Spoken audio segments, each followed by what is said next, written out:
Veuillez accueillir la présidente, Mme Cathy Wong.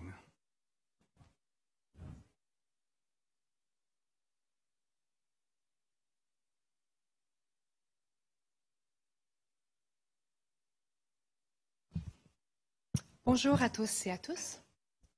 Pour commencer, j'aimerais reconnaître que nous sommes sur un territoire autochtone millénaire, lieu de rencontre et de diplomatie entre les peuples ainsi que du traité de la Grande Paix. Nous remercions la nation Kanien'kehá:ka, les Mohawks, de leur hospitalité en ce territoire non cédé. Et aujourd'hui, pour notre minute de recueillement, je vous invite à le faire pour reconnaître la mémoire de M. Angelo Anfossi, qui est décédé à l'âge de 95 ans. Il a été conseiller municipal à Montréal et également au sein du comité exécutif. Et donc, au nom de tous les élus de la Ville de Montréal, j'offre mes sympathies aux membres de sa famille et à ses proches. Sur ça, je vous invite à un moment de recueillement.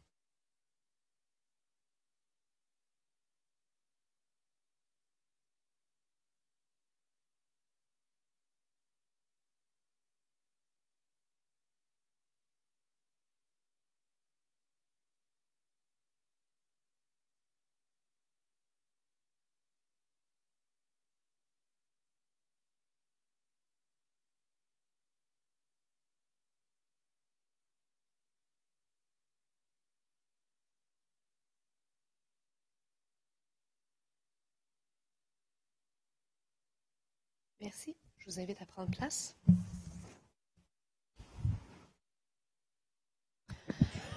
Pour commencer, j'aimerais également reconnaître des journées de célébration internationale du mois de décembre, en commençant avec le 1er décembre, la journée mondiale de lutte contre le sida, le 2 décembre, la journée internationale pour l'abolition de l'esclavage, le 3 décembre, la journée internationale des personnes handicapées et le 18 décembre, la journée internationale des migrants.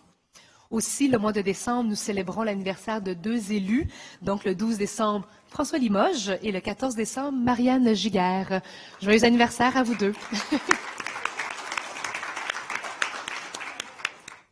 Je profite de l'occasion pour vous inviter à mettre à votre agenda CTL Montréal, la 5e édition. Ça va se tenir le 24 février et le 13 et 14 mars prochain. Comme vous le savez, c'est une simulation parlementaire pour les Montréalaises et ça se passe ici même à l'Hôtel de Ville. Et on invite la participation des personnes élues comme mentors parce que c'est vraiment un incontournable pour qu'on puisse donner de nos conseils, de notre aide et appuyer les participantes dans leur préparation au caucus et pendant la simulation.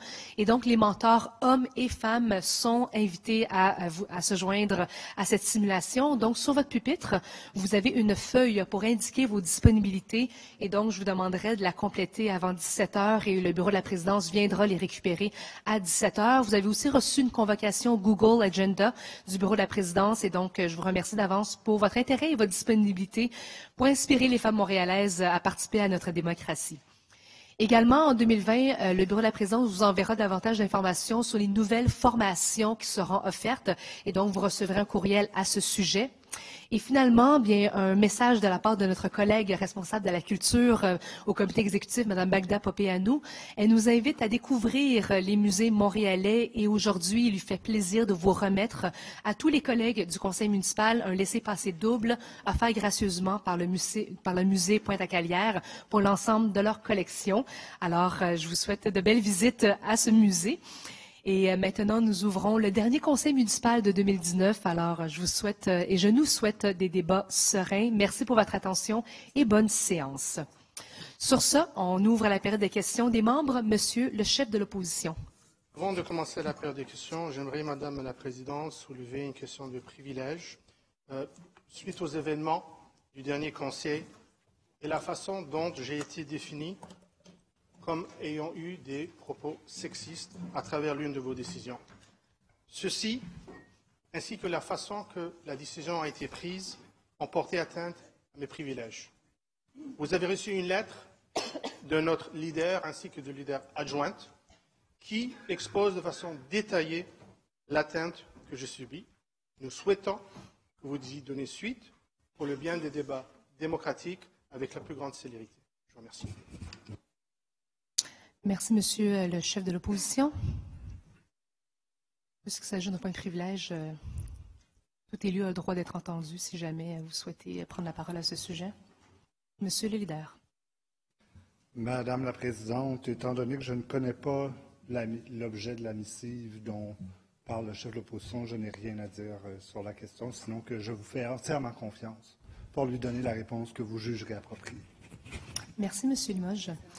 Pour y répondre rapidement, parce que je ne souhaite pas m'étendre sur ce sujet, je vous rappelle que le débat qui s'est tenu la semaine dernière est un débat sur une question de privilège en vertu de l'article 101 à 103. Les questions de privilège ne peuvent pas aller en appel. Et malheureusement, aujourd'hui, si on permet à la possibilité de faire des appels sur des décisions qui ont été prises lors de d'autres conseils, on ouvre la porte à la possibilité de faire des appels sur n'importe quelle décision qui ont été prises par la présidence dans les derniers mois. Et c'est surtout pas cela qu'on souhaite pour la tenue de nos débats. S'il s'agissait d'une question de règlement, et puis je pense que là-dessus, il peut y avoir appel. Par contre, l'article 96 est clair à ce sujet, où l'appel doit être fait avec diligence et où on invite les élus à faire cet appel auprès de la décision de la présidence, idéalement au moment du débat, idéalement le jour même où les débats se tiennent. Malheureusement, vous avez quitté la salle au moment où on a entamé une discussion à ce sujet-là, ce qui ne nous a pas permis d'avoir un débat sur ce sujet-là. Et donc, c'est très difficile pour moi de faire appel à cette décision au niveau réglementaire lorsque vous me ramenez cet élément-là une semaine plus tard. Ceci étant dit, je pense que vous avez eu l'occasion d'exprimer votre position. Vous avez pris la parole à 2 reprises. Votre leader de l'opposition et votre leader adjoint de l'opposition a pris la parole également à ce sujet-là. Pour moi, je pense que l'article 101 a été respecté, où vous avez pu prendre la parole, mais en même temps, moi, comme présidente, je peux trancher au moment où je juge avoir eu suffisamment d'informations pour prendre une décision. Et donc, à ce moment-là, il aurait fallu appeler la semaine dernière et non pas aujourd'hui. Et donc, je vous invite simplement à respecter l'ensemble des règlements et des procédures de notre Conseil. Mais je vous réitère ma position qui n'a pas changé depuis la semaine dernière et où je considère que c'est important que l'ensemble des membres choisissent des métaphores qui soient respectueuses et qui soient appropriées au Conseil. Je pense qu'en 2019, on peut éviter certaines expressions du 19e siècle. Et puis, nous sommes de nombreuses femmes ici à siéger, et puis de nombreuses femmes ont senti un malaise, et je pense que notre langue française est riche d'expressions contemporaines qu'on peut utiliser pour débattre de façon sereine. Et donc, sur ça, je pense que, malheureusement, je ne pourrais pas entendre votre appel. Je vois le nom de M. Rotran. C'est à quel sujet? Madame, cette question de privilège. Premièrement, j'aimerais indiquer à M. Perez qu'il a mon entière confiance. Je le connais comme personne de haut standard moral. Je ne pense pas qu'il est sexiste ni utilise le langage sexiste. Je ne mets pas en doute la perception de leader de la majorité. J'imagine qu'il a vraiment croit que ce qu'il a entendu amène à cette conclusion. Mais j'ai pensé que votre décision rendue beaucoup trop rapidement sans vraiment d'évacuer la question. Faut trouver une solution. Quand un côté de la salle n'a pas confiance dans le président, la solution parlementaire est de changer le président, ne pas déclare le débat. Je conviens que le règlement est noir sur blanc sur la question de mettre en appel la décision du président. Mais quand c'était le leader de la majorité qui a soulevé le cas, clairement, ça va être un vote partisan. Comme le cas dans les États-Unis, tous les républicains dans le Sénat disent, même si Trump est coupable, on va voter pour notre parti. Ce n'est pas la façon de le faire. J'invite le président et les intimés de peut-être utiliser le bon office de la commission de la présidence, de vraiment étudier ces questions. Le président doit être perçu par tous côtés de la salle complètement neutre et d'un haut standard. For what it's worth, Ms. Wong, I've been impressed with your chairing of meetings, and it hurts me that we had the situation that we had on Thursday. First of all, it derailed the entire message of the official opposition. Instead of being on the budget, all the reporting was on the accusations that chef de l'opposition is a sexist. That's a very, very major insult, and it will take away from his ability to do his job. Situation has to be rectified. I don't believe there was any intention of sexism whatsoever. Merci. Merci. Monsieur le leader. Monsieur le chef de l'opposition. Merci, Madame la Présidente. Je ne veux pas rentrer dans les débats, la question procédurale. Je soumettrai que peut-être, en réitérant votre position, votre décision, ça ouvrait la porte, mais ce n'est pas l'intention que je veux commencer à jouer à la procédurite.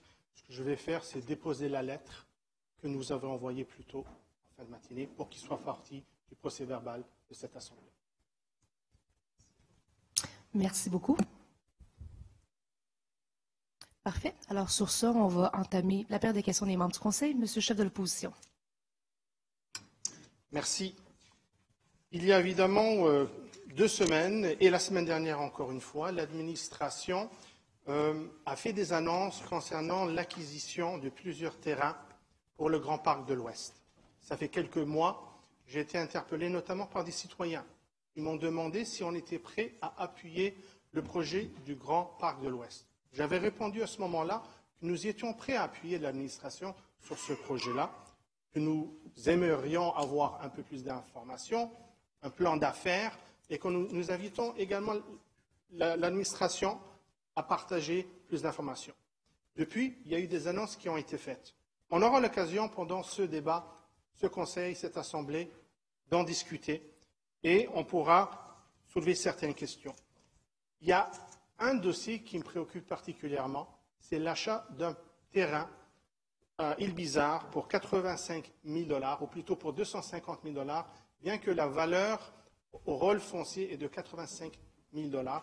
On va payer plus de 3 fois la valeur de ce terrain-là, ce qui est plus préoccupant. Contrairement aux 2 autres achats, il n'y a pas de validation de la part des services comme quoi elle reflète la valeur marchande. Ma question, c'est pour la mairesse. Est-ce que cette administration pourra justifier de façon plus détaillée comment on peut arriver à ces montants qui, de façon générale, sont 3 fois la valeur foncière? Merci, Monsieur le chef de l'opposition. Madame la mairesse, à vous la parole. Oui, merci beaucoup, Madame la présidente. Merci pour cette question, Monsieur le chef de l'opposition, parce que ça va me permettre de réitérer l'enthousiasme vraiment, mais la fierté que notre administration a dans le Grand Parc de l'Ouest. Alors, je tiens à le rappeler, on a acquis plus de terrain en 5 mois qu'en 15 ans. C'est impressionnant, là. 5 mois, on a fait ce qui n'a jamais été fait en 15 ans. Et donc, pour ce dossier en particulier, vous l'avez si bien dit, on pourra y revenir lorsque le débat, on s'approchera du point. Mais dans tous les cas, non seulement on a montré qu'on avait de l'ambition, qu'on n'a pas peur de prendre des décisions, que le statu quo, c'est plus possible, et ça tombe bien parce que c'est ça que la population nous demande. Mais en plus, on réussit à faire des ententes avec les propriétaires des terrains pour le bien des générations futures. Alors, écoutez, quelle fierté ça a été jeudi passé de vous parler du Grand Parc de l'Ouest, qui a suivi tout de suite après de nos ambitions pour l'Est, comme quoi, dans notre équipe, pour notre administration, c'est toute l'île de Montréal qui va profiter de nos projets et de l'ambition, encore une fois, que les Montréalais et les Montréalaises s'attendent. Merci beaucoup. Merci, Madame la mairesse. Monsieur le chef de l'opposition, à vous la parole. Merci. Je ne doute pas de l'enthousiasme de Madame la mairesse et de l'administration sur cet enjeu-là. Nous le savons tous. Là n'est pas la question. La question, c'est comment est-ce qu'on va s'assurer de pouvoir utiliser les fonds publics d'une façon responsable, d'une façon structurée, diligente. Et c'est ça la question que j'ai posée à Madame la mairesse. Est-ce qu'elle peut nous expliquer comment ça se fait qu'on va payer 3 fois la valeur de la valeur foncière du rôle le plus récent, qui vient d'être présenté au mois de septembre. Et là, je n'ai pas eu de réponse à la question. C'est un terrain qui est enclavé, un terrain où on ne peut pas construire, où effectivement, cela a été fait par une personne qui a eu des négociations au fil des années qui ne sont pas abouties parce qu'il y avait un désaccord. Le SPJ dit clairement elle ne reflète pas la valeur marchande. Comment expliquez-vous, Madame la Présidente, ma question, comment est-ce que la mairesse peut expliquer qu'on va payer 3 fois plus la valeur marchande sans justificatif? Merci, Monsieur le chef de l'opposition. Madame la mairesse. J'ai de la misère à comprendre la logique du chef de l'opposition. Je pense que vous cherchez tellement à trouver une petite bête noire dans un projet qui est incroyable. Et je dois rappeler, vous avez dit en entrée, que les citoyens vous demandaient si vous alliez appuyer le projet. Vous alliez dire « Oh, ça dépend. » Mais écoutez, au final, vous êtes bien les seuls qui êtes incapables d'appuyer le Grand Parc de l'Ouest. Vous êtes les seuls parce que le reste des Montréalais et des Montréalais sont tout à fait d'accord avec nous. Alors, pour répondre à votre question très précise, on va y aller au point tantôt, puis on vous donnera tous les détails à ce niveau-là. Mais je pense que jusqu'à maintenant, on a réussi à montrer que non seulement on est ambitieux, mais c'est pas juste ça, on est sérieux, puis on fait le travail en bonne et due forme, puis on n'a pas peur de prendre des décisions difficiles, chose qui pendant trop longtemps a été mise à côté parce qu'on se disait on ne sait pas trop comment ça va réagir au niveau des promoteurs et autres. Alors moi, je ne suis absolument pas gênée et de toute façon, on n'a pas besoin de votre permission pour pouvoir avoir un des plus grands legs que Montréal va avoir au cours des prochaines années. Merci. Merci, Mme la mairesse. Madame la leader de l'opposition, à vous la parole. Merci beaucoup, Madame la Présidente. Vous me permettrez, avant de poser ma question, de compléter vos remarques préliminaires de pré-conseil pour souligner le décès du père de notre collègue Christine Black, qui s'est fait diagnostiquer il y a 14 jours d'un cancer foudroyant et qui est décédé cette fin de semaine. Alors, bien sûr, vous comprendrez que notre collègue n'est pas avec nous, mais nos pensées sont bien sûr avec elle et sa famille. Merci. Alors, Madame la Présidente, la perte d'expertise à l'interne est une préoccupation qui habite l'opposition officielle. En 2014, on disait que s'il y avait bien quelque chose qui fonctionnait à la Ville, c'était son service du contentieux. Aujourd'hui, quand on regarde l'explosion des dépenses dans les 3 dernières années pour des contrats juridiques à l'externe, on se demande ce qui a changé. 1,4 million en moyenne annuellement ont été dépensés à l'externe pour la dernière administration, alors que présentement, on est à une moyenne annuelle d'au moins 2,3 millions depuis la nouvelle administration. Alors, est-ce que, justement, l'administration pourrait nous dire pourquoi elle refuse d'utiliser son expertise interne et elle préfère aller dépenser plus cher à l'externe? Merci. Merci, Madame la leader. La parole à Monsieur Doré. Merci beaucoup, Madame la Présidente. Alors, cette question a été posée la semaine dernière en conseil extraordinaire par les gens du syndicat. Et la réponse que j'ai donnée va être la même que celle en conseil municipal aujourd'hui, puisque ce soit un syndicat, que ce soit un citoyen, que ce soit un membre du conseil qui pose la question, la réponse va être exactement la même. On regarde ce qui se fait à l'interne et on regarde également ce qui est possible d'aller à l'extérieur, à l'externe. Chaque dossier est étudié au mérite. Je rencontre le service des affaires juridiques à chaque 2 semaines en statutaire où on fait le tour de l'ensemble des dossiers et on regarde ce qui doit être confié à l'interne ou à l'externe. Alors, ce n'est pas un choix idéologique d'avoir recours à l'externe plutôt qu'à l'interne. C'est vraiment au mérite et il faut regarder la complexité de chacun des dossiers. Beaucoup de dossiers nous viennent de toute façon des choix des administrations précédentes qu'on reconduit, mais pour certains dossiers, on a décidé de le ramener à l'interne. Alors, c'est vraiment au mérite qui est fait et non pas un choix de cette administration de privilégier l'un plutôt qu'autre. En fait, s'il y a quelque chose qu'on privilégie généralement dans cette administration-là, c'est l'expertise interne. Alors, c'est le cas avec le service des affaires juridiques également. Merci, M. Doré. La parole à Mme la leader. Merci beaucoup, Madame la Présidente. Alors, pour ce qui est des questions qui ont été posées la semaine dernière en conseil municipal, nous ne sommes pas ici en train de vous demander quelle est votre stratégie sur les négociations qui vont reprendre le 17 décembre avec les 120 juristes de la Ville et quelle sera la stratégie de la Ville sur le rattrapage financier qui est demandé par les juristes. Alors, ce n'est pas ça du tout la question. Ce qu'on vous demande, justement, vous parlez qu'il n'y a pas un choix idéologique. En fait, si on retourne à la plateforme électorale de Projet Montréal en 2017, il y avait justement un choix idéologique de favoriser l'expertise interne. C'est écrit textuellement dans votre programme de campagne. Alors, justement, vous nous dites que les dossiers sont étudiés au mérite. Alors, quels sont, de manière plus précise, ces critères d'évaluation pour chacun des dossiers? Merci, Mme la leader. M. Doré, à vous la parole. Alors, il me semble que j'ai mentionné, Madame la Présidente, qu'il n'y avait pas de choix idéologique. Sinon, que s'il y en avait un, c'est généralement dans cette administration d'avoir recours à l'expertise interne. Alors, je réitère que c'est ce que nous faisons également avec le service des affaires juridiques. C'est ce que je viens de dire il y a à peu près 1 minute 30. Ensuite, je ne sais pas pourquoi ma collègue, Madame la Présidente, fait référence à une stratégie syndicale. Je n'ai absolument pas mentionné ça dans ma réponse. Alors, je ne comprends pas pourquoi on me revient avec ça.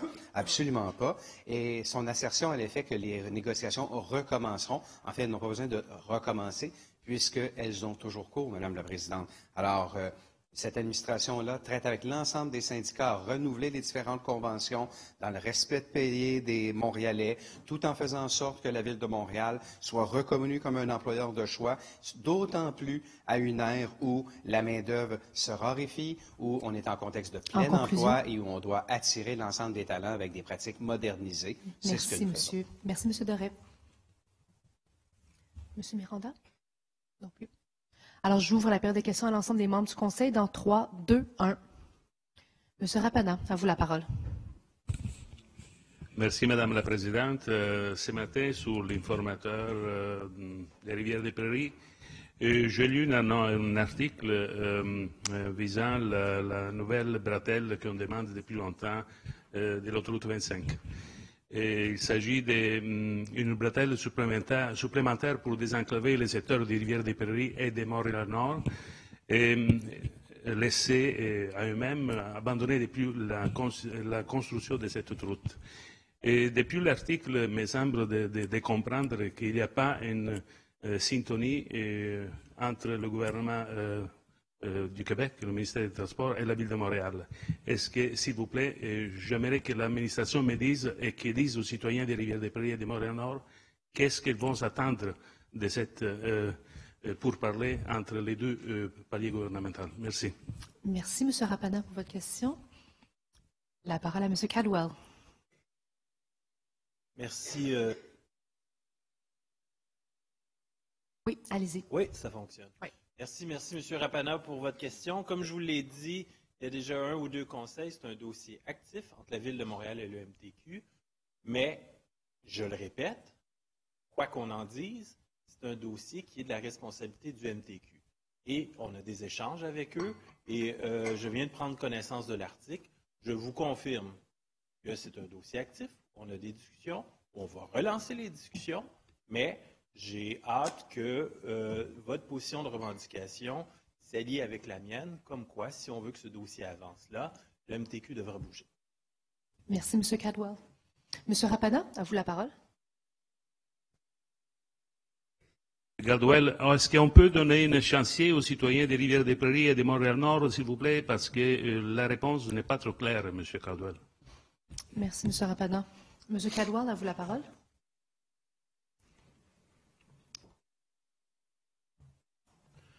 Bon. C'est bon. M. Rapana, ma réponse était très claire. Ville de Montréal et vous et l'arrondissement, on est actifs dans ce dossier-là. On va redoubler d'ardeur, mais l'échéancier, le contrôle de l'échéancier, des coûts et de l'implantation relève du ministère des Transports du Québec. Alors, j'aimerais bien qu'il puisse nous donner un échéancier et qu'on le réclame ensemble. Merci, M. Caldwell. La parole à M. Sari. Merci beaucoup, Madame la Présidente. Selon TVA Nouvelles, les cadets policiers qui doivent gérer la circulation près des chantiers de construction ont travaillé moins d'heures en juin, juillet et août 2019 que durant la même période en 2018. J'ai bien dit moins d'heures et je précise le nombre d'heures, 10 000 heures de moins qu'en 2018. À l'opposé, les heures supplémentaires des policiers durant l'été 2019 ont grimpé et en flèche.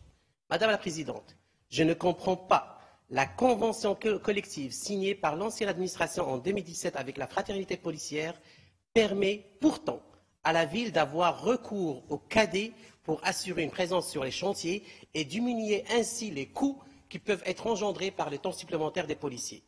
À ce que je sache, il n'y avait pas moins de chantiers à l'été 2019 que l'été précédent. Pourquoi cette administration choisit-elle, encore une fois, de jeter l'argent des Montréalais par les fenêtres en faisant faire le travail par des policiers payés 4 fois plus cher que des cadets? Merci, M. Sari. Madame Filato, à vous la parole. Merci, Madame la Présidente. Donc, effectivement, il y a un article qui est sorti par TVA Nouvelle. C'est important de savoir qu'il y a une distinction à faire entre les chantiers de la Ville de Montréal et les chantiers privés. Donc, les chantiers privés sont entièrement remboursés par les promoteurs. Donc, ça explique la raison pour cela. Et ce qu'il faut se souvenir aussi, c'est que les cadets policiers, en proportion des agents du SPVM, font plus d'heures. Donc, même s'il y a une baisse d'heures de la part des cadets, en proportion aux agents du SPVM, ils font quand même plus d'heures. Merci, Mme Filato. Monsieur Sari, à vous la parole. Merci, Madame la Présidente. Écoutez, il y a vraiment beaucoup d'ambiguïté dans la réponse de ma collègue du côté de l'administration, mais j'aimerais juste continuer sur la même lancée puis pour préciser un peu ma question. Il faut juste on parle ici de gouvernance et de pilotage en concernant les dépenses de l'administration. Cependant, le SPVM a sabré dans son unité de circulation en renvoyant des agents de la circulation vers les postes de quartier. Lorsqu'on fait une demande d'accès à l'information sur combien d'agents sont sur nos routes, au lieu d'être sur des chantiers qui soient privés ou publics, on veut savoir combien il y en a sur nos routes. Le SPVM ne nous répond pas aucune information avec des niettes. Voilà plus d'un an que nous, comme opposition officielle, on a vraiment précisé à plusieurs reprises que les premiers rapports faisant état d'une diminution de la présence des cadets policiers sur les chantiers sont apparus. Ça fait plus d'un an que nous, on vous interpelle à cette question et à ce sujet. Ma question, Madame la Présidente, quand allez-vous rappeler le SPVM à l'ordre? Quand est-ce que vous allez vraiment assurer une bonne gestion, une gestion saine de notre... Je suis en train de poser la question, Madame la Présidente. C'est une conclusion, j'espère. J'ai dit oui, en conclusion de ma question. OK. Alors, assurer une question cohérente de la circulation. 22 décès de piétons en un an, c'est trop, Madame la Présidente. Merci, M. Sari. Merci à vous. M. Doré, à vous la parole. Bien, je me sens interpellé sur le fait de jeter l'argent par les fenêtres ou quelque chose comme ça, comme responsable des finances. Il me semble que lorsqu'on mentionne que les chantiers au privé sont surveillés par les policiers et que ce n'est pas facturé aux Montréalais et aux Montréalaises, alors il me semble que c'est une nuance qui est importante, Madame la Présidente. Les gens comme le MTQ, Signature sur le Saint-Laurent, KPH Turcot, ces gens-là engagent nos policiers en temps supplémentaire et on les facture. Alors, je veux dire, où est-ce que c'est? Plutôt, je vous dirais que sur la gestion des chantiers en sécurité routière, bien, seulement pour les juin, juillet et août comparables année pour année, bien, les Montréalais en ont dépensé pour 160 000 $ de moins, Madame la Présidente. Alors, s'il y a justement à jeter l'argent par les fenêtres, c'est plutôt le contraire. Pour la même période d'année en année, on a facturé moins cher en taxes aux gens. C'est aussi simple que ça. Les chiffres sont là et ils sont dans les chiffres donnés en accès à l'information. Alors, à un moment donné, ne désinformons... Non, c'est pas vrai, hein? N'induisons pas, on ne peut pas non plus. Non. Alors, et en conclusion aussi, M. ne Doré. donnons pas des propos qui laissent entendre le contraire de la vérité, Madame la Présidente. Merci beaucoup, M. Doré. La parole à Mme De Ross. Merci, Madame la Présidente. In the history of times, tragedies often become major markers of identity. In 1847, 6,000 Irish fleeing a disastrous famine crossed the Atlantic to Montreal. Recently, we found Irish bones on the site of a future REM pillar. The area was home to many Irish people from 1847 migration. In other words, this place is full of symbolism for many of their descendants and for the history of Montreal. Some citizens and historical societies in Quebec have called on the mayor, following her announcement regarding the future name of the EMN station located in Griffintown, which must bear the name of former Premier Bernard Landry. We would like to know if the administration has consulted the Irish community in Montreal on this nomination of this historic site, and if it intends to hold discussions with them regarding the possible recognition of the area as a place to welcome Irish people in the 19th century. Merci, Mme De Ross. La parole à Mme la mairesse. Merci beaucoup, Madame la Présidente. Je sens vraiment une tendance lourde de l'autre côté de toujours mettre tout en opposition. La semaine dernière, M. Perry disait on s'occupe de l'Ouest, on ne s'occupe pas de l'Est. Et là, maintenant, on nous dit on s'occupe de M. Landry, mais on ne s'occupe pas de la mémoire des Irlandais. Je trouve ça vraiment dommage. Je ne trouve pas que c'est ça à quoi on s'attend d'élus. c'est d'avoir une vision globale. Et pour répondre, je vais rectifier un fait tout de suite. La station du REM va s'appeler Griffintown Bernard Landry. Personne n'est éliminé de ce nom-là. Et je vous encourage à ne pas changer cette information-là. Elle est importante parce que oui, c'est un lieu important du peuple irlandais, des communautés irlandaises qui ont tellement participé et qui continuent de participer à l'évolution de la ville de Montréal, mais c'est également la porte d'entrée du quartier multimédia que M. Bernard Landry, ancien premier ministre, a fondé, qui a beaucoup contribué également à l'essor économique de Montréal et du Québec. Alors moi, je ne suis pas dans l'opposition. Je vous laisse ça. Si vous voulez créer la zizanie, allez-y. Moi, je ne prends pas ce plan-là. Je suis la mairesse qui est pour la cohésion sociale et pour la discussion. Et tant mieux s'il y a une discussion plus forte entre les communautés qui ont contribué à Montréal, tant francophones qu'anglophones. Merci. Merci, Mme la mairesse. La parole à Mme de Ross ou Mme la leader. Simplement, j'interviens après l'allocution de notre mairesse. La réponse à la question a été fournie, mais ce n'était pas nécessaire, par contre, de prêter des intentions à l'opposition officielle. Je ne suis pas sûre de quoi. Bon, Mme de Ross. I believe that the opposition has a major role at City Council. And I see some of the expressions of the administration that is not appreciated. I did not say how or what, but there is simply an important message here. Loin de nous l'idée de limiter l'importance et les contributions de M. Bernard Landry, que j'ai bien connu, à l'histoire du Québec et de Montréal. Ce fut un grand homme qui a su marquer son époque. Notre tenions simplement à souligner que la communauté irlandaise fait partie de l'histoire de notre belle métropole depuis 1847 et qu'elle devrait être consultée dans le cadre du développement de ce secteur. Toutes les communautés devraient être écoutées lorsqu'il est question de leur histoire et leur héritage. Ma question, l'administration peut-elle s'engager à consulter la communauté irlandaise pour s'entendre sur le développement futur de cette historique? Merci, Mme de Ross. La parole à M. Doré. Madame la Présidente, alors en tant que maire de l'arrondissement du Sud-Ouest, où justement s'il y a un coin à Montréal où la communauté irlandaise a fait sa marque, c'est bien dans le Sud-Ouest, dans Pointe-Saint-Charles, dans Griffintown, dans le village Ozois, dans ce qui est Goose Village. Alors, ce secteur-là, on travaille justement avec la communauté irlandaise. On les voit, on leur parle régulièrement. Ils font partie même de la planification en ce moment, Bridge Bonaventure, qui mène jusqu'à cette entrée de ville qui va être faite par le REM, qui va être empruntée par le REM. Alors, de la même manière que la mairesse mentionnait que nous n'écartons personne, que nous réitérons ce qui ne semble pas en ce moment compris par certains membres de la communauté, que ce soit par les gens irlandais ou même parfois par d'autres francophones également, c'est que la station, et on le rappelle, ceux qui décideront sont les gens du REM. La Ville a suggéré, a trouvé que c'était une excellente idée d'à la fois rendre hommage aux Irlandais par Griffintown et à la fois également à M. Bernard Landry, qui a grandement aidé à développer le coin, la cité du multimédia. Merci, M. Doré. Alors, nous pouvons rendre hommage à ces deux-là sans aucun problème. Merci, M. Doré. La parole à M. de Souza.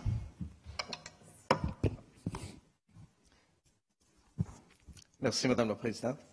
La semaine dernière, mon collègue Marvin Vautrin a alerté les médias sur la situation alarmante des autobus à l'STM, en rappelant que le minimum de 14 425 autobus dans les rues de Montréal n'était toujours pas respecté malgré les 1800 véhicules dans sa flotte. De plus, en janvier, les autobus qui devront assurer la relève, Madame la Présidente, et prendront en charge des passagers de la ligne de train de Deux-Montagnes lors de la fermeture de la tunnel Mont-Royal. Devant l'urgence de la situation et la déclaration de M. Vautrin, demander une réorganisation à la tête de l'STM, notamment en remplaçant M. Schnob et Tremblay. Interrogée par la Gazette, la mairesse a répondu par l'intermédiaire de son porte-parole qu'elle attendait à ce que la situation améliore en janvier, après la mise en place du plan d'STM pour résoudre le problème de sa flotte d'autobus. Ma question, si le service est toujours aussi problématique en janvier, est-ce que la mairesse va respecter son engagement auprès de Montréalais de procéder à des changements à la tête de l'STM? Merci, M. de Souza. M. Sauvé, à vous la parole. Merci beaucoup, Mme la Présidente. Donc, merci pour la question, M. de Souza. Comme on a déjà clairement expliqué, on a un plan. On va être au rendez-vous pour le 6 janvier. On va être même sur le terrain pour voir comment ça fonctionne. Parce que l'STM, on est des bons joueurs là-dedans. On aide le REM, on aide le gouvernement du Québec à transporter ces gens qui emprunteront normalement la ligne de deux-montagnes. On va être au rendez-vous. Et comme vous savez aussi, on a même loué d'autobus d'extra pour pouvoir l'assurer qu'on aura du monde, on aura des autobus, on aura des chauffeurs. Tout est en ligne pour fonctionner. Puis peut-être vous avez noté aujourd'hui, en termes d'autobus qui sont en route, il y en a plus que la semaine dernière parce qu'on améliore notre plan d'action pour mettre plus d'autobus sur la route. Ça fonctionne. Merci beaucoup. Merci, M. Sauvé. La parole à M. de Souza. Merci, Mme la Présidente. Devant la série d'échecs de l'STM, soit pour le service qui était médiocre d'autobus ou des arrêts de service à répétition dans le métro, la mairesse était d'accord avec l'augmentation du salaire de 13,8 accordé au directeur général de l'STM, Luc Tremblay, pour un salaire total de plus que 452 000 $. Merci, M. de Souza. M. Sauvé. Merci pour la question, M. de Souza. Effectivement, c'était au mois de juillet, je pense que le CA a unanimement approuvé le nouveau contrat de M. Tremblay. Et comme vous savez, la mairesse a offert des sièges à des indépendants. Il y a plus d'indépendants que des élus maintenant sur ce CA-là, mais il y a quand même des élus de l'opposition aussi sur le CA. On a tous décidé qu'effectivement, M. Tremblay fait un excellent travail, qui amène un leadership important auprès de tous les employés de l'STM. Il fait vraiment un bon travail à parler avec les employés de toutes les divisions, de tous les départements. Il amène un excellent leadership aussi auprès de notre CA et auprès de tous les partenaires. L'STM est en croissance massive grâce au gouvernement supérieur qui croit dans l'investissement en transport commun et notre administration qui est en croissade pour plus d'investissements. Donc, avec une PTI, une immobilisation qui double depuis les dernières 10 années, il y a du travail sur l'assiette pour M. Tremblay et déjà il est au rendez-vous. Les choses fonctionnent très bien en termes de tout ça. Donc, c'est pour ça qu'on a rembauché M. Tremblay pendant quelques années. Merci, M. Sauvé. La parole à M. Miele. Merci, Madame la Présidente. Madame la Présidente, j'interviendrai par rapport au changement législatif que Québec a fait dans le cadre du cadre légal entourant le cannabis. Si dans la première mouture législative de Québec, nous n'avions pas d'acte à prendre par le conseil municipal parce que nous désirions avoir un cadre qui s'apparentait davantage à celui de Québec. Depuis le 1er novembre 2019, Madame la Présidente, la loi resserrant l'encadrement du cannabis a été sanctionnée et depuis plusieurs semaines déjà, on peut entendre à la radio et dans diverses campagnes publicitaires le fait que le cannabis ne peut être consommé sur le domaine public.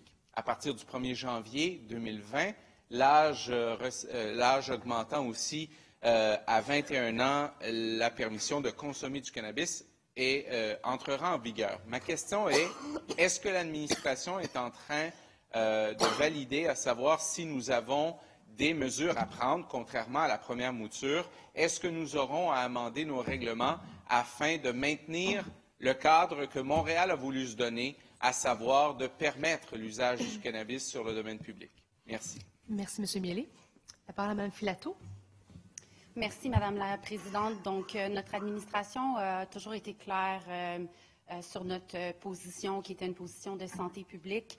La mairesse et le chef du service de police de la Ville de Montréal sont allés en commission, justement, pour faire valoir notre point de vue. Maintenant, on a vu une ouverture de la part du gouvernement du Québec et on salue cette ouverture, justement, pour avoir un changement qui est possible à la réglementation uniquement à Montréal, qui a une réalité qui est différente. Les services, donc le service de la diversité et de l'inclusion sociale a été proactif, communique justement avec les arrondissements et travaille très étroitement avec le contentieux pour voir quels changements peuvent être faits. Donc, au niveau des parcs, par exemple, pour permettre la consommation du cannabis, c'est certain qu'on va respecter les arrondissements qui souhaitent faire autrement. Mais j'invite les maires, mairesses, conseillers, conseillères à communiquer avec moi, mais sachez que nos services sont proactifs et communique avec vos directeurs d'arrondissement pour prévoir les mécanismes juridiques qui sont prévus. Merci, Mme Filato. Monsieur Miele, à vous la parole. Merci, Madame la Présidente. Le règlement sur la paix et l'ordre relève de ce Conseil. Les arrondissements avaient plutôt procédé via le règlement sur les nuisances. Ma question est, aujourd'hui, depuis le 1er novembre, avec le cadre législatif actuel de Québec, est-ce qu'il est autorisé ou pas de consommer du cannabis sur le domaine public à Montréal? Merci, M. Miele. Mme Filato, à vous la parole. Pour répondre plus directement, il est interdit, conformément à la loi québécoise, de consommer du cannabis sur le domaine public. Ceci étant dit, il y a eu une ouverture de la part du gouvernement du Québec que, bien entendu, les demandes de la Ville de Montréal, les arrondissements peuvent légiférer pour permettre la consommation du cannabis fumé dans les parcs, mais c'est aux arrondissements de changer cette législation. Pour les parcs qui relèvent des arrondissements, on travaille là-dessus en ce moment. Et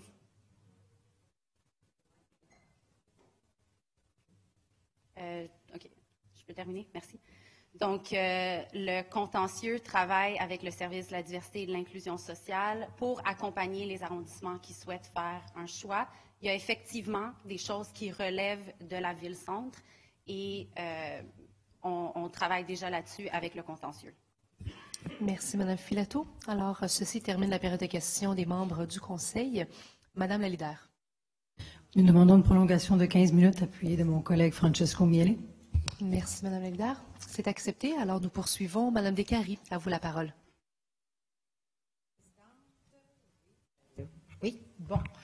Donc, mon intervention va porter sur la gestion animalière. Donc, l'incapacité de l'administration à faire un choix dans le dossier de la gestion animalière exaspère les citoyens de Montréal et place des arrondissements comme Rivière-des-Prairies, Pointe-aux-Trembles dans de malheureuses situations. Par exemple, parce qu'il est seul soumissionnaire, nous avons dû ce mois-ci, en arrondissement, renouveler le contrat du berger blanc qui soulève pourtant des questions troublantes sur leurs pratiques depuis plusieurs années. En 2015, le plan était pourtant clair, construire un centre de gestion animalier. Mais depuis que l'administration Plante repousse le projet, difficile de dire ce qui arrive avec celui-ci.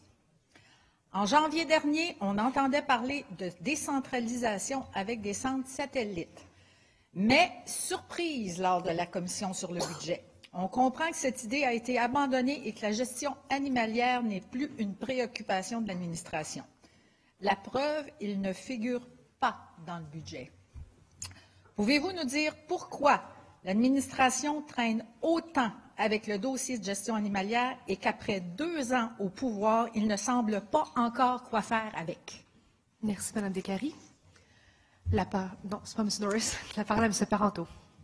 Madame la Présidente, et j'aimerais rassurer ma collègue Descaries sur ce sujet. On ne traîne pas de la patte dans ce dossier, mais l'important pour nous, c'est de livrer quand même, pour être dans l'administration précédente, c'était quand même 4 ans de tergiversation aussi, alors qu'on était au pouvoir, et qu'on n'a pas livré ce centre animalier-là, qui était situé à l'époque dans un centre très centralisé, et qui finalement, par les études qu'on a faites, on a consulté justement les gens dans le milieu animalier et qui a démontré que ce n'était pas la meilleure des solutions.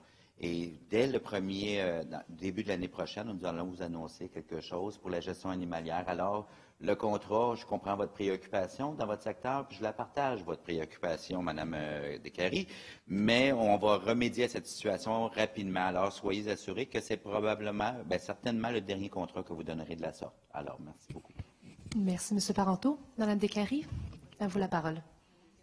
Donc, si je comprends bien, vous avez dans vos cartons déjà un plan de match qu'on ne connaît pas, que nos citoyens ne connaissent pas. On a été en appel d'offres. On a déjà une soumission pour notre contrat, mais d'après ce que je sais, vous êtes au courant de quelque chose, nous autres, on ne le sait pas. Est-ce que je pourrais savoir ce que l'administration peut s'engager au moins à nous donner comme indication pour des pistes de réflexion et ce qu'elle envisage aussi comme échéancier? Merci, Mme Descaries. M. Parenteau. Madame Descaries, effectivement, il y a des choses qu'on sait parce que on est dans le dossier, évidemment. Et l'administration, c'est un peu ça.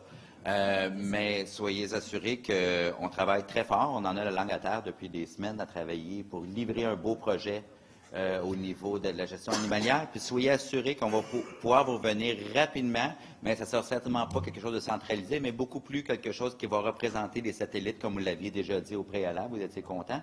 Et surtout, vous pourrez aussi annuler votre contrat en tout temps au niveau de ce contrat que vous avez donné. Il y a un moyen de résilier. Alors, je vous rassure de ce compte-là. Merci, M. Parenteau. La parole. Oui, il était au tableau puis il a disparu. Non, je le vois, en fait. Je m'excuse. Moi, je ne le vois pas, là. OK, il y a eu une erreur. Bon. Est-ce que c'est à votre tour, alors, Mme Rossi? Bon. M. Corville, est-ce que vous me permettez de passer Mme Rossi en premier? Parfait. Alors, Mme Rossi, à vous la parole. Il n'est pas là. Ah bon. Allez-y, Mme Rossi. Alors, Madame la Présidente, à la fin du mois, nombreux seront les Montréalais à être privés de leur YMCA, lieu qui offre des services sportifs de qualité et à prix abordable. Plus encore, les Montréalais y ont tissé un fort sentiment d'appartenance au fil des ans. Le mois dernier, mon collègue posait une question claire. Qu'est-ce que l'administration compte faire pour assurer la pérennité des 3 YMCA? Nous avons appris que la mairesse avait envoyé une lettre à Ottawa pour presser le gouvernement à trouver une solution pour le YMCA Guy Favreau. Par contre, ne perdons pas de vue que ce n'est pas un YMCA qui ferme ses portes, mais bien 3. La situation est urgente. J'aimerais savoir, Madame la Présidente, ce que l'administration prévoit faire pour assurer la pérennité des 3 YMCA. Merci, Mme Rossi. La parole à Mme Goulet. Merci beaucoup, Mme Rossi, pour votre question. Nous partageons vos inquiétudes et l'inquiétude des Montréalais et des Montréalaises sur l'avenir de ces 3 lieux. Il y a une mobilisation citoyenne importante aux 3 endroits actuellement que nous saluons. Et les arrondissements, je veux vous rassurer, Mme Rossi, sont extrêmement actifs actuellement, les 3, sur chacun des dossiers locaux, parce que chacun des YMCA, chacune des fermetures est un cas particulier. Dans un cas, c'est le gouvernement fédéral qui est propriétaire, dans l'autre, c'est la ville, et dans l'autre, c'est les YMCA du Québec eux-mêmes. Alors, pour Guy Favreau, eh bien, les élus ont organisé une séance d'information dans Ville-Marie le 6 décembre dernier. Dans le Sud-Ouest, s'est créée une table des partenaires qui s'est constituée pour trouver une solution collective locale à la question. Il y a déjà eu 2 assemblées publiques dans le Sud-Ouest, dont une samedi. Dans MHM, il y aura une assemblée citoyenne bientôt. Donc, je veux vous rassurer aussi qu'on travaille étroitement avec les YMCA du Québec dans la recherche de solutions et également avec tous les paliers de gouvernement, provincial et fédéral, pour également trouver des solutions. Alors, et pour ce qui est de l'entente intégrée que la Ville négociait avec les YMCA, évidemment, nous voulons prendre un pas de côté, pas un pas de recul, mais un pas de côté pour trouver vraiment une entente gagnant-gagnant, à la fois pour la population, pour les YMCA eux-mêmes et pour la Ville. Je vous remercie. Merci, Mme Goulet. Mme Rossi, à vous la parole. Merci, Mme Goulet. Par contre, ce ne sont pas que les YMCA qui ferment. Depuis l'entrée en vigueur de l'accord du libre-échange Canada, je suis revenue, là? Oui, bon. La Ville doit lancer un appel d'offres pour les centres communautaires de 360 000 $ et plus. Les sociétés privées soumissionnent et reprennent la gestion des centres. La conséquence, le service aux citoyens est touché, le prix des activités augmente. Le centre Jean-Claude Malépard, par exemple, est désormais géré par une société privée. Il y a des impacts au niveau des organismes. Le contrat pour la gestion du centre communautaire Roussin est arrivé à échéance. Les solutions existent et sont déjà appliquées dans d'autres villes. Il y a l'approche globale, le don de la bâtisse ou encore l'usufruit des lieux. Il faut étudier ces solutions pour Montréal. Nos centres communautaires et sportifs ferment et tombent dans les mains de sociétés privées qui dénaturent leur vision sociale et communautaire, Sur quelles solutions concrètes l'administration travaille actuellement? Merci, Mme Rossi. La parole à Mme Goulet. Oui, merci, Madame Rossi. Alors, je veux vous rassurer là aussi, c'est pas ce que nous souhaitons du tout pour les 3 YMCA visés par les fermetures actuellement. On a mandaté la Direction générale pour faire une veille des pratiques exemplaires qui existent dans les arrondissements actuellement, parce qu'il y en a pour préserver les centres de loisirs et la gestion communautaire locale. Donc, elle a le mandat de travailler à une solution pour nous permettre d'octroyer des contrats de gestion aux entreprises d'économie sociale, notamment aux OBNL et aux coopératives. Alors, c'est d'ailleurs une des recommandations du diagnostic du loisir public montréalais, la recommandation 8. Nous allons procéder à une réponse du comité exécutif à l'ensemble des recommandations du diagnostic et particulièrement sur celle-là. Donc, je vais vous rassurer, là aussi, on est très proactif et on assure une veille de la question actuellement. Merci, Mme Goulet. La parole à M. Corville. Merci, Madame la Présidente. Je crois qu'au sein de cette enceinte, nous sommes absolument tous d'accord sur un point. Le profilage racial est inacceptable. Les élus montréalais ont adopté une motion à l'unanimité pour que cette pratique cesse. Et n'oublions pas que nous bénéficions d'un rapport qui nous indique clairement le modus operandi à suivre. Bref, du point de vue du Conseil, nous avons tous les outils. Par contre, un article au début du mois de décembre venait nous rappeler que pour les populations victimes de profilage racial, la situation n'a pas changé. Ce n'est pas ce qu'on visait. Ce qu'on réclamait, c'était que le problème soit pris au sérieux et que plus jamais personne n'ait à se plaindre d'interpellations arbitraires. Pour Ensemble Montréal, ces pratiques doivent cesser immédiatement. Est-ce que l'administration peut nous rassurer et nous indiquer comment elle compte mettre au pas les policiers récalcitrants? Merci, M. Corville. La parole à Mme Filato. Merci, Madame la Présidente. Il y a effectivement eu une commission sur la sécurité publique pour inviter la population et leur faire part des recommandations des chercheurs. Suite à ça, la motion de l'ensemble des conseillers, conseillères, maires, mairesses ici. Je tiens à dire quand même que c'est notre administration qui a donné le mandat aux chercheurs et que nous prenons très au sérieux la question du profilage social et racial. Ça fait une dizaine d'années maintenant qu'il y a des demandes qui sont faites aux administrations précédentes et au SPVM pour mettre en place des actions concrètes. Je tiens à saluer le travail du SPVM et la volonté du SPVM de mettre en place la première politique d'interpellation. Oui, au sein du service de police de la Ville de Montréal, mais c'est une première au Québec. Donc ça, c'est une action qui est concrète, qui va être mise en place d'ici mars 2020.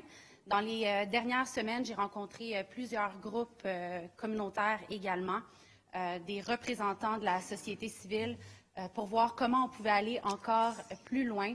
Donc, je réitère notre engagement ferme à prévenir et à contrer le profilage social et racial ici à Montréal. Et je tiens à réitérer notre ferme engagement pour nous assurer que les 5 recommandations du rapport des chercheurs indépendants sont suivies à la lettre. Merci. Merci, Mme Filato. M. Corville, à vous la parole. La motion ne fixait pas de temps d'adaptation pour que les pratiques de profilage au SPVM puissent cesser. Elle stipulait que cette procédure devrait s'arrêter ipso facto. On veut croire bien les bonnes intentions, mais il faut admettre que les résultats ne sont pas encore là. Comment se fait-il que le message, pourtant unanime du Conseil de ville, ne s'est pas rendu à l'oreille des policiers concernés? Qu'est-ce qui bloque? Merci, M. Corville. Mme Filato. Merci, Madame la Présidente. Donc, je vois mal comment on peut dire que la volonté n'est pas là quand on voit toutes les mesures qu'on va mettre en place comme administration et au sein du SPVM. C'est vraiment une première à la Ville de Montréal. Je vois mal aussi, comme on dit, qu'on ne voit pas de résultats concrets. On vient d'adopter la motion, on vient d'obtenir le rapport des chercheurs. Il va y avoir un deuxième mandat qui va être donné aux chercheurs. Et je suis très fière de faire partie de l'administration qui met en place des actions concrètes qui sont demandées par la Commission des droits de la personne depuis plus de 10 ans. C'est à notre initiative que la Commission des droits de la personne était présente même à la Commission sur la sécurité publique, justement pour démontrer aux citoyens et aux citoyennes toutes les demandes, toutes les recommandations qui ont été faites pendant des années. Donc, je tiens à saluer le leadership de la mairesse dans ce dossier. C'est quelque chose qui me tient à cœur personnellement. Donc, on va continuer à mettre en place toutes les mesures nécessaires pour contrer ce phénomène. Merci, Mme Filato. Alors, ceci complète la période de questions des membres du Conseil. Nous entamons alors l'ordre du jour. Monsieur le leader de la majorité. Madame la Présidente, au chapitre 3, à l'item 301, nous allons, pour débuter nos travaux, adopter l'ordre du jour de l'Assemblée avec quelques modifications. La première, c'est l'ajout d'un item 708, qui est le dépôt du rapport du Bureau de l'inspecteur général concernant un rapport sur l'ozonation. Je ne sais pas s'il sera déposé, là, mais on va l'ajouter. Et je veux juste vous aviser aussi qu'il y aura des modifications de séquence en cours de route, certaines très mineures, dont les nominations à 20h30 parce que nous aurons des invités. Nous avons aussi une demande assez exceptionnelle de la fonction publique d'adopter les éléments relatifs au technoparc aujourd'hui, étant donné qu'ils doivent attendre une réponse de Québec demain et le greffier doit signer. Alors, je vais les appeler éventuellement plus tard aujourd'hui et extraordinairement, je les regrouperai. Plutôt que les appeler un après l'autre dans l'ordre du jour, on fera un ensemble de points relatifs au technoparc. Alors, ça sera un peu plus tard dans la journée. Je ne peux pas vous dire à quelle heure précisément. Pour l'instant, ce sont les principaux changements de séquence, mais il pourrait y en avoir d'autres. Il y aura aussi des moments de séquence brisée, Madame la Présidente, c'est-à-dire que d'habitude, je regroupe par 5, mais il y aura des éléments qui seront appelés 2 par 2 ou par 3 ou par 4, parce qu'ils sont relatifs au budget et que le temps de parole sur ces items doit dépendre du temps de parole alloué pour le budget tel que ça vous a été rappelé par le greffier aujourd'hui. Les temps de parole restants vous ont été envoyés. Alors, ces éléments-là font partie de ces temps de parole-là. Je ne les mêlerai pas avec d'autres pour pas qu'on se mêle dans la lecture du temps. Alors, voilà pour l'ordre du jour. Je suis, Monsieur le greffier, merci. Je suis appuyé par M. Doré, mon irremplaçable collègue président du comité exécutif. Merci, Monsieur Limoges. Monsieur Rattrand. Merci, Madame la Présidente. Je me lève en vertu de le règlement pour exercer mon droit. Appuyé par M. Perez, je dépose une motion visant à attribuer le nom de Warren Allman à un lieu situé sur le territoire de la Ville de Montréal avant le 7 décembre 2021, date qui marquera le 5e anniversaire de son décès, et ça pour le conseil municipal de 27 janvier prochain. Merci.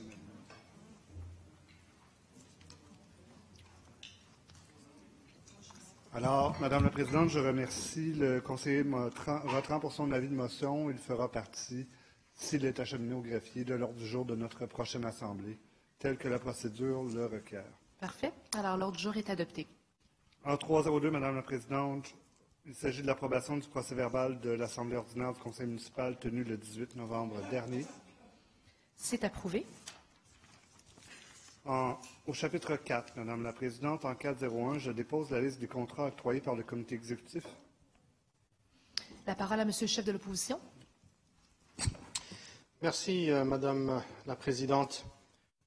J'ai traité de la question d'un certain contrat, un contrat accordé à Transport Esch-Cordeau pour environ 1,6 million de dollars par le comité exécutif. Pour plusieurs, peut-être qu'ils ne le savent pas, bien que légalement le comité exécutif a le droit, dans certaines circonstances, de pouvoir octroyer des contrats au-delà d'un demi-million de dollars, la Ville, depuis 2005 de mémoire, a décidé de se limiter à tout contrat au comité exécutif jusqu'à un demi-million de dollars. Légalement, elle a la capacité d'octroyer plus dans certaines circonstances. Et habituellement, c'est parce que, en vertu du conseil d'agglomération qui a cette limite, l'administration dans le temps voulait être conséquente, et puis toutes les administrations depuis ont effectivement fait la même chose. Mais ce que je suis en train de voir aujourd'hui, Madame la Présidente, c'est que l'administration actuelle a décidé de ne pas respecter une pratique qui a été mise en place depuis presque 15 ans. Oui, on peut le justifier peut-être sur le fait que c'est légal. On peut peut-être le justifier sur le fait qu'il y avait urgence d'agir. Mais ce qui est plus plus préoccupant, Madame la Présidente, pour moi, c'est le manque de transparence dans cette prise de décision. Lorsqu'on regarde ce dossier-là, c'est un dossier qui n'était pas à l'ordre du jour public de la part de l'administration OCE du 13 novembre. Ça a été ajouté en papillon. Ça a été traité à huis clos. Je me demande pourquoi un contrat de 1,6 million de dollars où il y a 3 soumissionnaires qui respectent l'évaluation des fonctionnaires, il n'y a pas de raison pour laquelle ce dossier aurait dû être à huis clos. Oui, on sait que c'est venu le lendemain à travers les décisions qui ont été adoptées. Je trouve également que lorsqu'on regarde le sommaire décisionnel, il est très, il n'est pas clair sur le fait qu'on ne respecte pas cette pratique. On souligne tout simplement comme quoi, compte tenu de l'urgence, l'octroi se fera par le comité exécutif conformément à la charte. Et il y a un avis du service juridique qui confirme l'article de la charte qui est respecté. On ne fait aucunement mention comme quoi c'est une exception à une pratique de longue date. Je vais soumettre, Madame la Présidente, une copie du document qui s'appelle document de référence, les niveaux décisionnels octroi de contrat, en date du octobre 2018, qui indique clairement que la limite au comité exécutif est de 1 demi-million de dollars, Monsieur le greffier. Pour nous, ce qui est le plus préoccupant, c'est qu'on n'a pas justement dévoilé cette information-là dans le sommet décisionnel. On n'a pas eu d'appel de la part de l'administration comme quoi on voulait déroger à une pratique, une façon qu'on voulait agir sur laquelle on se base. On doit pouvoir se fier aux règles, Madame la Présidente, sans présumer qu'il y a des exceptions. Cela doit être fait de façon transparente et explicite, respectueuse des attentes de toutes les parties prenantes, respectueuse des membres de ce Conseil. Donc, je demande certaines explications, éclaircissements de la part de l'administration et je demande un engagement formel que, dorénavant, s'il y a effectivement des exceptions aux pratiques de la Ville de Montréal, que cela sera fait de façon plus transparente et afin d'assurer qu'on a toujours confiance dans l'administration. Merci, Monsieur le chef de l'opposition. La parole à Monsieur Doré. Mon Dieu Seigneur, qu'on est dans le déchirage de chemise. Je ne comprends pas cette espèce d'affaire où on nous prêtait des intentions. Non, on ne peut pas. En tout cas, on a ouvert les enveloppes la veille. Alors, je ne vois pas où il y a de complot sur le fait qu'il n'était pas à l'ordre du jour.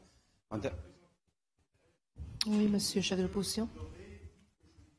Attention. Alors, tant mieux, il parle de complot maintenant. Madame la Présidente, j'étais très factuel concernant ce qui a été dans le sommaire décisionnel, concernant les pratiques, et de ma grande surprise qu'il y avait un manque de transparence et le pourquoi. J'ai demandé un engagement et d'explication. Je demande au président du comité exécutif tout simplement d'adresser mes préoccupations sans faire des accusations ou des procès d'intention. Merci. Merci, Monsieur le chef de l'opposition. Monsieur Doré, alors, si vous pouvez répondre à la question sans faire de présomption. Bon, je présume de rien et je reviens sur la transparence. Je ne vois absolument pas, on écrit en toutes lettres dans le sommaire décisionnel, on croit que c'est fidèle à la charte. Alors, c'est fidèle à la charte et en plus, on joint pour l'ensemble des gens, sachant qu'effectivement, ça devient public. Là, les gens nous disent, mais il me semble que ça déroge à nos pratiques. Effectivement, ça déroge aux pratiques, mais non pas à la loi. Et pourquoi? En plus, on écrit que c'est en urgence. Mais oui, c'est en urgence, parce que Transvrac nous a annoncé qu'il n'y avait pas de possibilité de faire le déneigement. C'est pourquoi on les payait. Alors, ils ont dit non. On est rapidement retourné en appel d'offres, comme c'est écrit, et on a ouvert les enveloppes la veille, Madame la Présidente. La veille. Alors, effectivement, on a ajouté la journée. C'est simple, j'avais le choix. C'est moi qui fais l'ordre du jour du comité exécutif.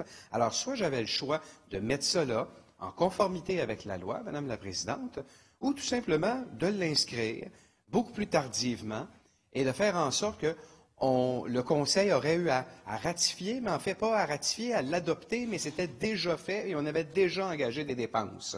Là, l'opposition officielle nous aurait dit, mais c'est contraire, vous ne pouvez pas. Vous avez commencé à dépenser alors que le Conseil municipal n'a pas donné son accord. Alors, j'ai décidé d'être légal, legit, de le faire en bonne et due forme. Et j'imagine que dans l'opposition officielle, jamais ça leur vient à l'idée qu'on n'aurait pas pu, qu'on n'aurait pas dû partir en déneigement pour la première tempête de neige.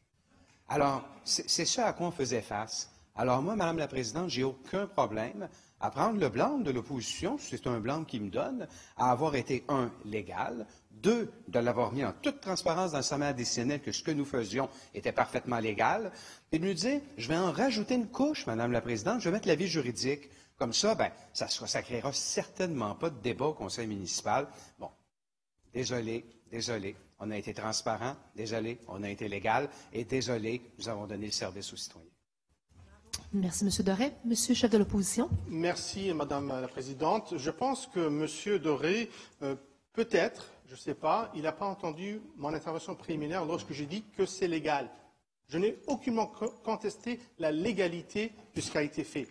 J'ai soulevé les préoccupations de transparence. Parce que ça a été ajouté, je comprends l'urgence. J'aurais pu être convaincu sur les nécessités d'urgence. Mais est-ce qu'on peut le faire, je ne sais pas, au public? Pourquoi le faire justement à huis clos? Pourquoi ne pas nous avoir envoyé un téléphone entre nos cabinets? Et je pense qu'on aurait dû indiquer dans le sommaire décisionnel que c'est une exception à la règle. Cela n'a pas été fait, Madame la Présidente, contrairement à ce qu'a affirmé M. Doré. C'est ça l'élément. On doit se fier aux règles en place qu'utilisent les services, à nos documents de référence pour avoir confiance que lorsqu'on a effectivement un dossier, on n'a pas à présumer comme quoi il y a des exceptions. Et je pense que c'est très important. Ce serait un mauvais précédent de la part de l'administration de laisser passer à cet égard. Je vous remercie. Merci, Monsieur le chef de l'opposition. Monsieur Doré, à vous la parole. Je comprends que M. Pérez n'a pas encore présidé le conseil, le comité exécutif et su comment ça fonctionne, les différents délais. Mais l'ordre du jour, il est bâti la semaine d'avant, Madame la Présidente. Alors, il est bâti là, en début de semaine précédente. On envoie l'ensemble des sommaires décisionnels 5 jours avant la tenue du comité exécutif. 3 jours, donc 48 heures, en fait, le lundi matin, on doit décider de ce qui va être à la partie publique et ce qui va être à la partie huis clos, en conformité avec le règlement de régie interne. Et lorsque le sommaire décisionnel n'est pas prêt le lundi, on se dit, on peut essayer de faire quelque chose peut-être pour le mardi, on verra.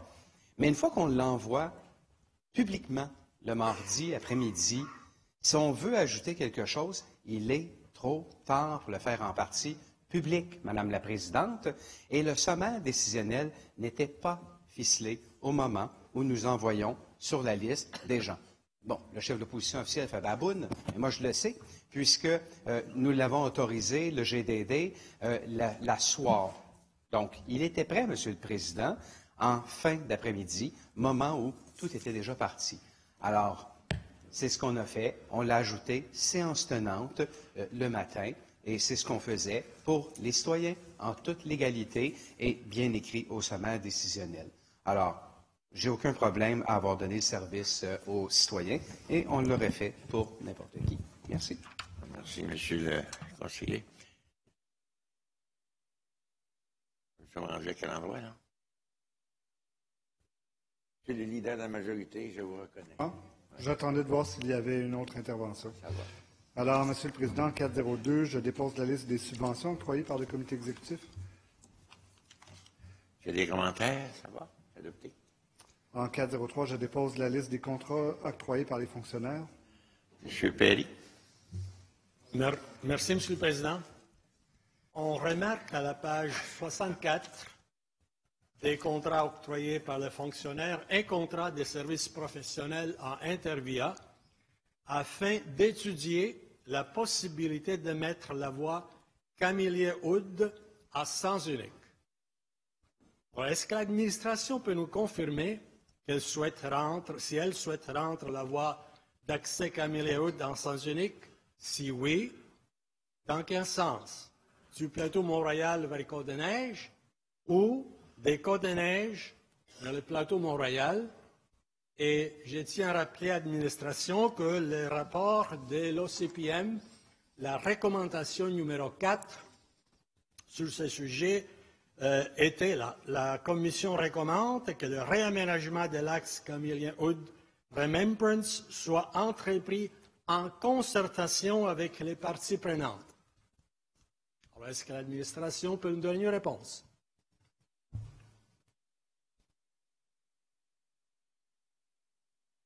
Caldwell. Merci, monsieur. Sur ce contrat-là, M. Perry, je n'en connais pas le fin détail. Merci de le soulever à mon attention. On va regarder ça attentivement et amener les bonnes réponses à vos questions.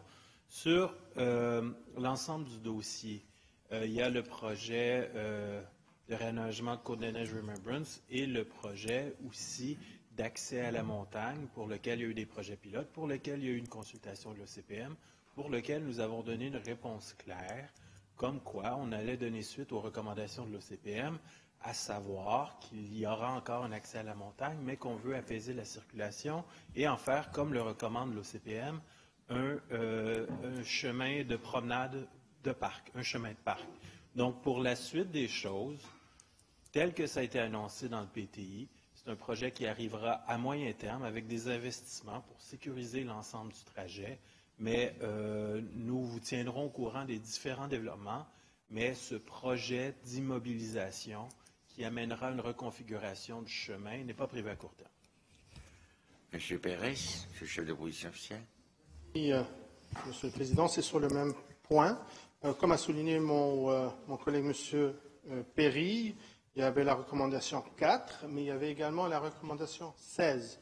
Au dernier point PICO, la Commission recommande de rendre public régulièrement l'état d'avancement des travaux.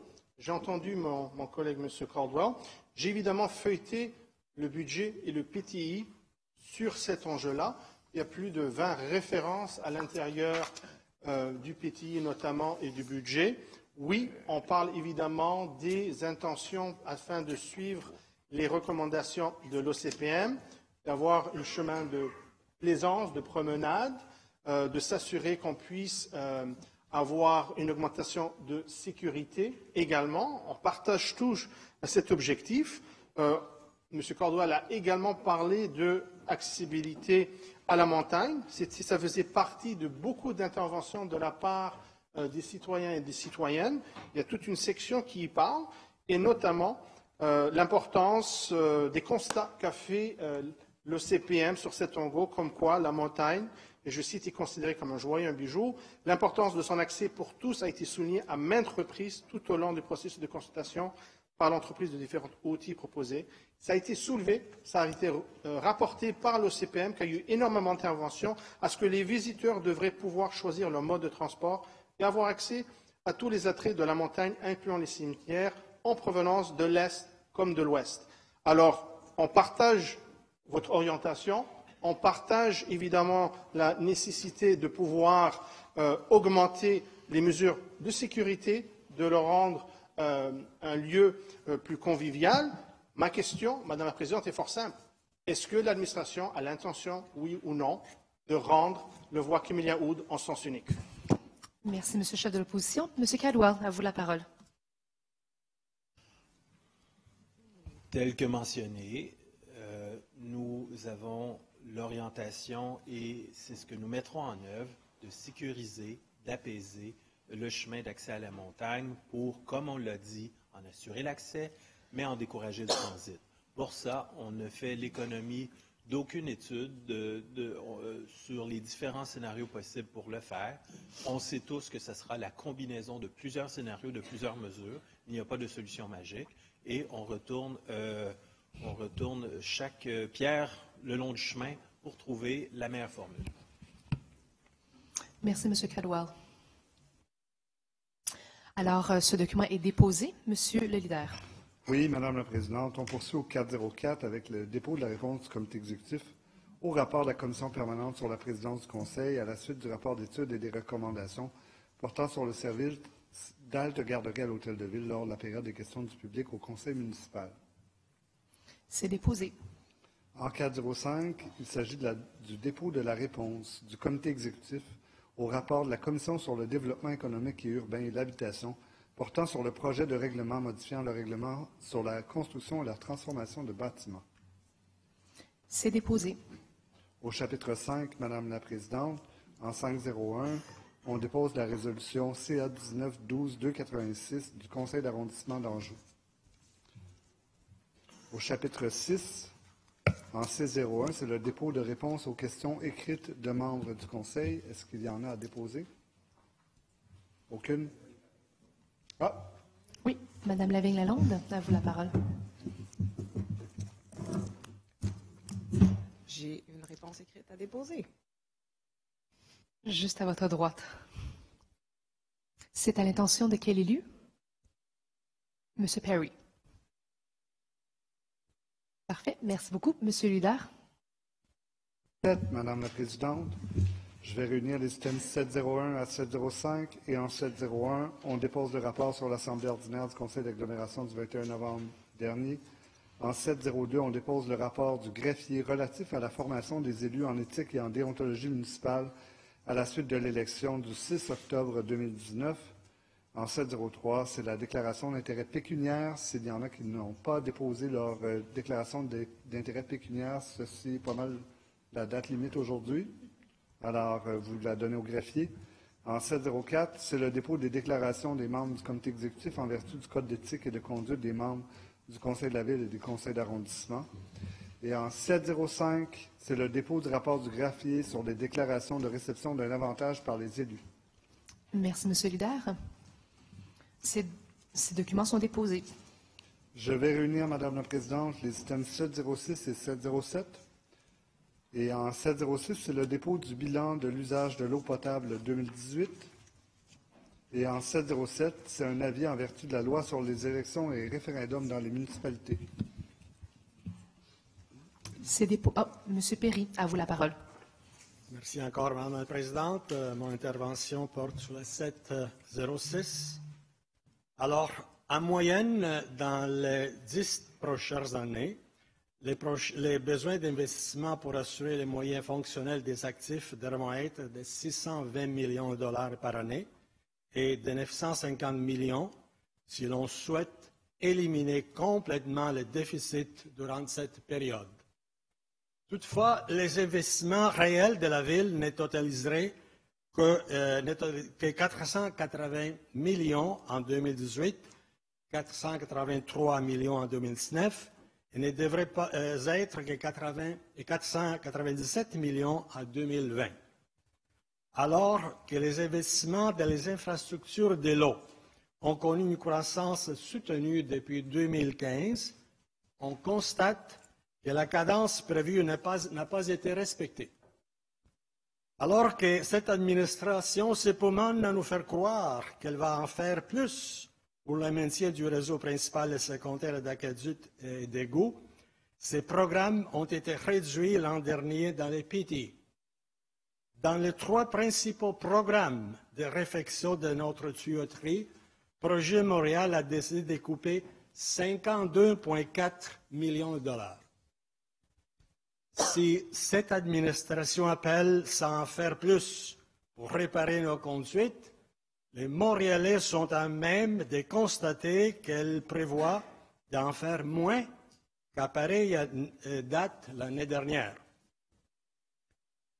La situation est telle que les taux de débris ont augmenté en 2019. C'est un mauvais signe qui doit nous faire comprendre que la dégradation de notre réseau d'eau s'est accélérée.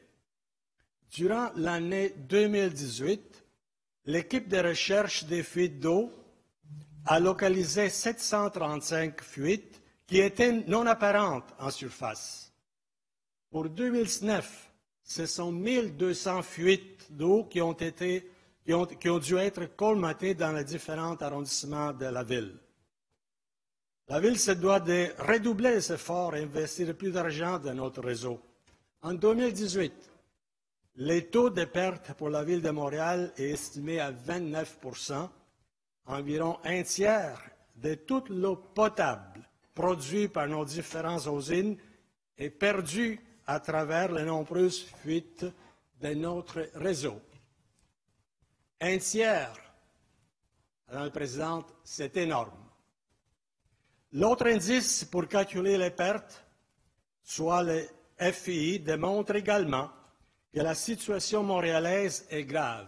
En 2018, les réseaux d'eau de Montréal se retrouvaient avec un pointage de 8 et plus, donc la catégorie des niveaux de fuite est très élevée. La situation est particulièrement critique lorsque on regarde les tableaux de la page 17 de ce rapport.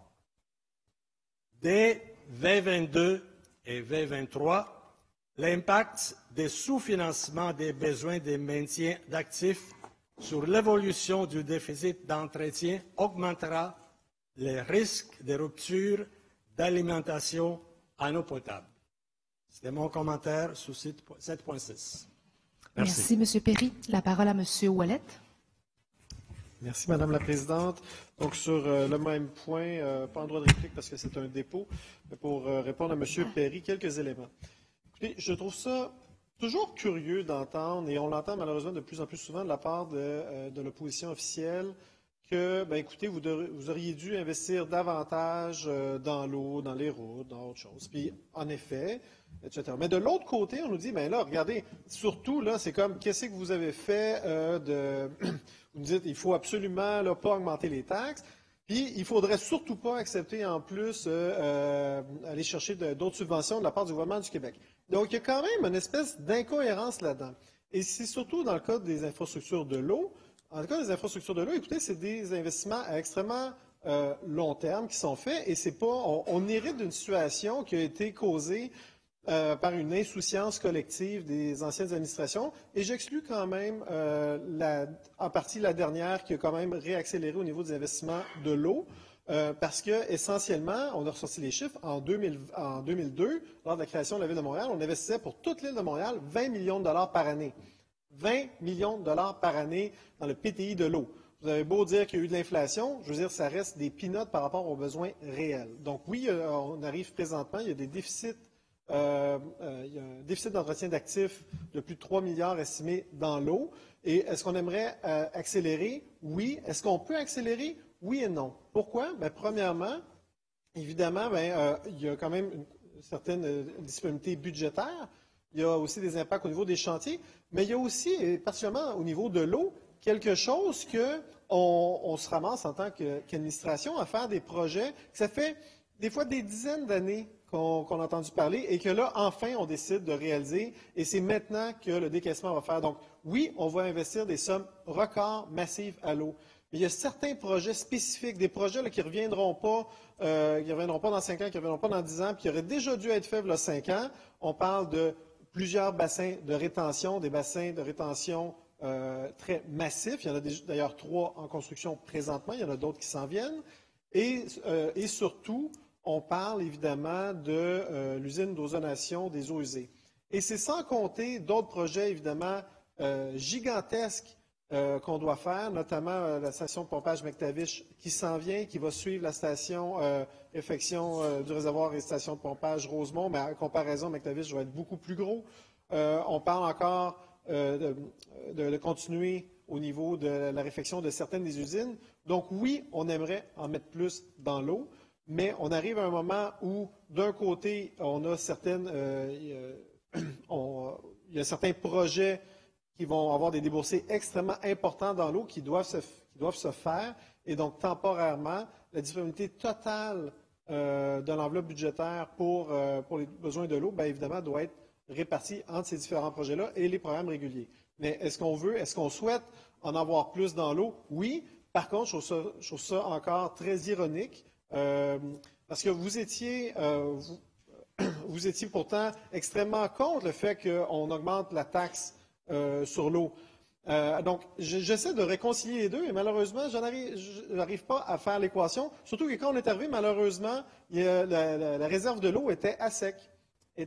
Alors que les investissements devaient augmenter.